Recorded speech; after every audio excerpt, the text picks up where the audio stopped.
This is Madam Yi, Wenxi's grandmother, age of 80. When she was young, she was illiterate, but by self-learning, she now can read some Chinese characters in the newspaper. She has been living in a residential care home for elderly for 5 years because Wenxi's home is not big enough to accommodate the equipment needed. Madam Yi's routine exercises are legs and arms training with the use of these mechanical equipment. According to Wenxi's observation, there is insufficient manpower of carers with a ratio of 1 carer to look after 20 elderly persons. Therefore, their personal hygiene is really a problem.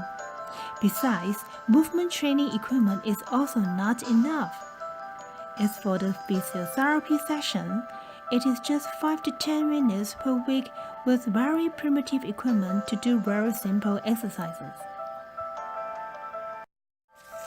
The following is another story reflecting the emerging silver population in Hong Kong. Denise is a well-educated, financially self-supported middle-aged lady, currently working in a large corporation, occupying a high position. She is living in a decent flat at mid-level of Hong Kong Island. She will become a retiree in less than 10 years.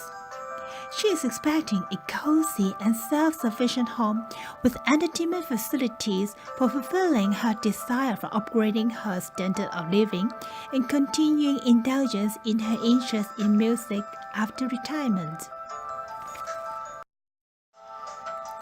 What are the challenges for Hong Kong to fulfill SDG 3 to ensure healthy lives and promote well-being for all at all ages? I have interviewed Professor Mark. He is the Vice President, concurrently Lam Man Shan Chair Professor of Comparative Policy of Ningnan University, Hong Kong. He will talk about the current issues and the challenges of the next generation of aging population. Well, I think Hong Kong is facing a huge challenge in terms of the growth and rapid rise of aging population. And according to the most recent statistics and census, it is anticipated around 1 out of 4, and even worse, 1 out of 3, people in Hong Kong will be over 65. And so I think the government in Hong Kong has taken care about this, rising trend of aging population in Hong Kong.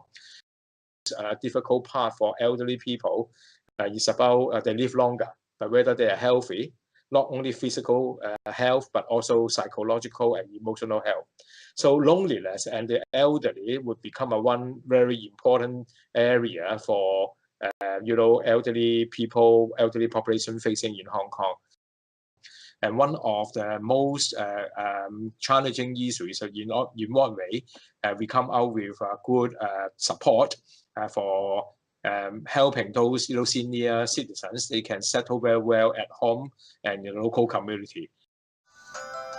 In the next video, we will talk about what are the solutions which may help Hong Kong to tackle the challenge of current issues of the elderly people and to meet the expectations of the next generation of silver population. Thanks for watching. See you in the next video.